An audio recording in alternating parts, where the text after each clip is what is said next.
Bon bah voilà, donc bonjour à tous, hein. Donc j'ai décidé de faire une deuxième vidéo. J'avais fait une première vidéo concernant les clasheurs professionnels. Je vais en faire une deuxième, cette fois-ci concernant, parce que c'est un cri du cœur aussi, sur mon deuxième coup de gueule du net, on va dire, hein, par rapport à l'univers d'Internet et ce qui se dit.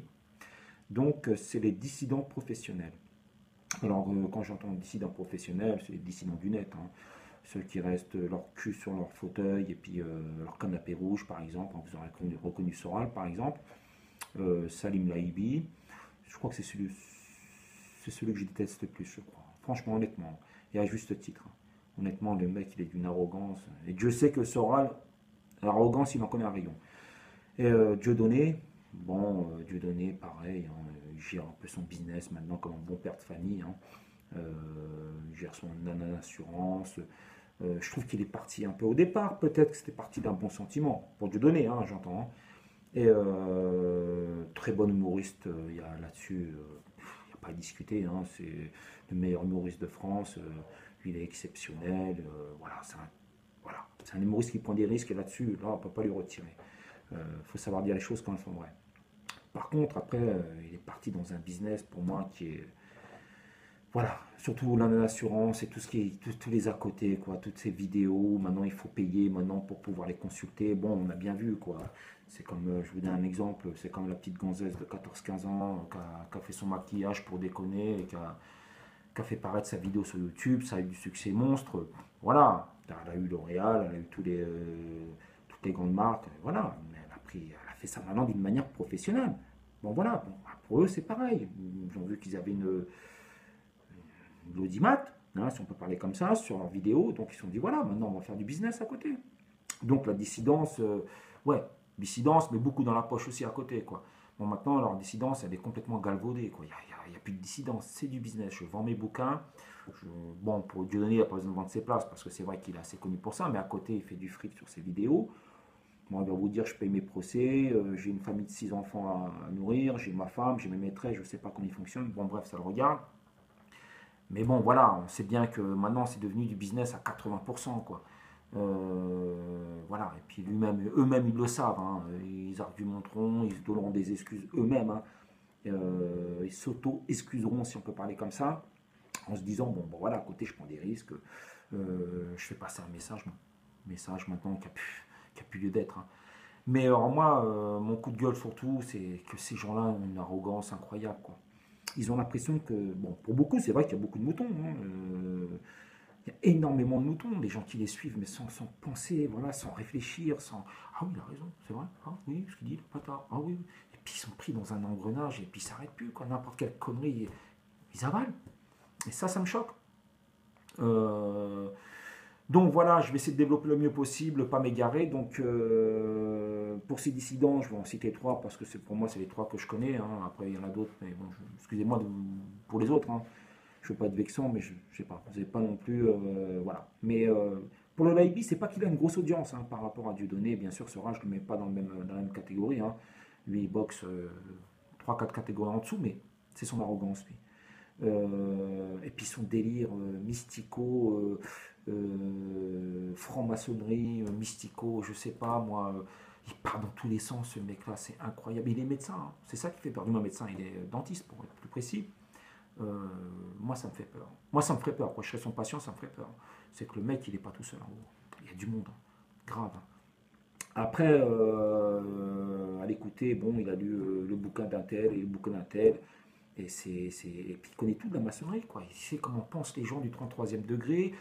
Il connaît tout le système maçonnique mondial, il le connaît, quoi. Donc c'est comme ça, quoi, de son bureau, de son cabinet de dentiste et puis de son domicile. On a l'impression il a fait de l'investigation, mais vraiment très poussée, quoi. Il sait comment pensent les Illuminati de très en haut, quoi. Alors que même l'élite ne sait même pas comment ils fonctionnent, ces gens-là. Franchement, honnêtement, c'est pas en regardant quelques vidéos du net qu'on va savoir comment tout ça fonctionne. Moi, j'ai pas cette prétention. Leurs sources, on ne sait pas d'où elles viennent. Bien sûr, elles viennent d'un autre écrivain, d'un autre. Voilà, des sources qui partent de partout du net.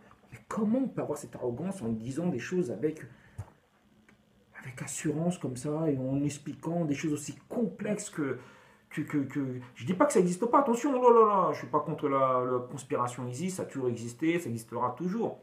Mais ces gens-là sont là à essayer de vous dire, mais ça fonctionne comme ça, il faut penser comme ça, ils pensent comme ça, et un tel fait comme ça, et le but final, c'est ça. Mais comment on peut... C'est impensable. Le mec, même le mec qui est le plus près de ces gens-là, ne sait même pas comment ils fonctionnent. Et surtout pas avec vos sources, quoi. Vos sources, ça vient d'où? Vous avez fait de l'investigation, vous êtes professionnel. Je parle pour l'IB, hein. Après, Dieudonné, bon, c'est autre chose. Lui, c'est son business d'assurance et compagnie. Bon, voilà, il s'en met plein les poches. Maintenant, ses vidéos, elles sont payantes. Il sait bien qu'il touche un public de jeunes qui n'a pas forcément d'argent. Mais c'est pas grave, c'est pas un problème. Il faut que je m'en mette dans les poches. Voilà, je provoque, mais il faut que je gagne un peu d'argent dans mes provocations. Donc tout ça, c'est galvaudé, quoi. Toute cette dissidence, elle est complètement galvaudée, elle ne veut plus rien dire. Elle n'a jamais rien dit. Moi, je dirais, pour commencer, même à l'origine, c'était du business, c'était c'était se faire connaître. Ces mecs-là, c'est une addiction, quoi. Ils ont besoin de se... Tu sais, c'est des mecs qui parlent, et ils ont besoin d'avoir un auditoire.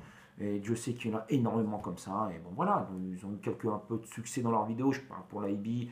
Après, Alain Soral, bon, le mec, c'est un écrivain. Je dis pas, je suis pas un lecteur. Moi, je lis pas beaucoup, donc je peux pas dire si c'est un écrivain ou un bon ou un mauvais écrivain, j'en sais rien. Mais en tout cas, le mec, il se prend pour un théoricien de son canapé rouge. Il a tout vu, il a tout fait, il comprend tout le système. Il te sort des choses, mais voilà. Il sait tout de la communauté juive, il sait comment elle pense. Moi, j'ai pas cette prétention. Voilà. J'ai pas cette prétention. Chaque communauté, et encore, moi je généralise pas comme ils font, quoi. Ils prennent une communauté, puis une communauté elle est comme ça, eux ils pensent comme ça, mais moi, je sais pas comment fonctionnent les gens. Les gens c'est au cas par cas. Hein. Donc voilà, donc je comprends pas, quoi. Ils font des raccourcis dans leurs vidéos.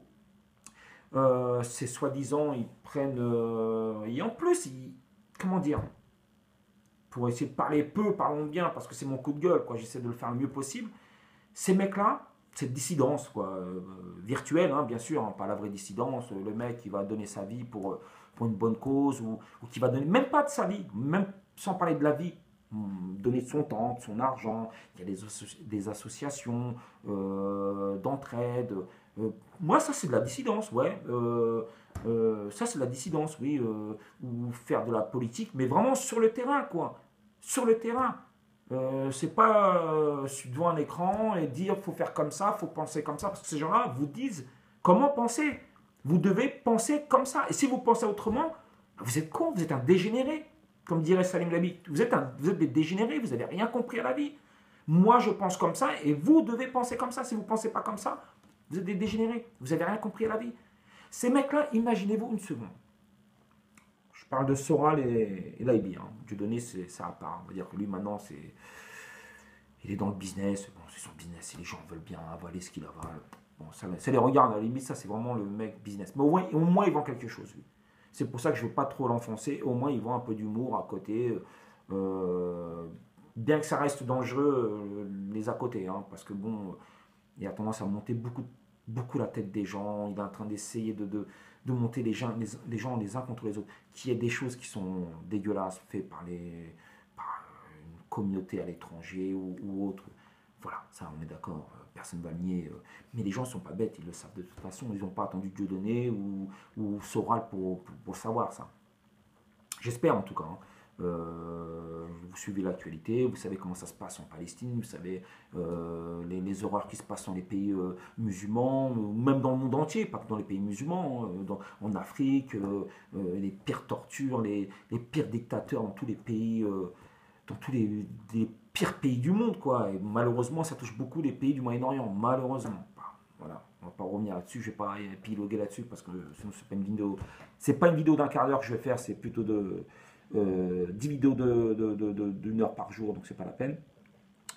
Donc, pour parler de ces dissidents, donc voilà, ils sont là, donc ils sont là, installés confortablement chez eux, dans leur cabinet pour d'autres, et puis voilà, et puis ça développe, et surtout Soral, voilà, il fait ces trucs.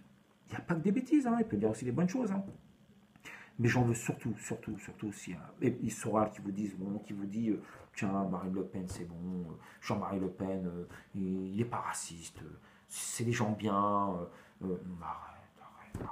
Et puis arrête de prendre les gens de banlieue ou les musulmans à ta botte, on n'est pas à ta botte, hein, franchement. Moi, en ce qui me concerne, en tout cas, je ne suis pas à ta botte.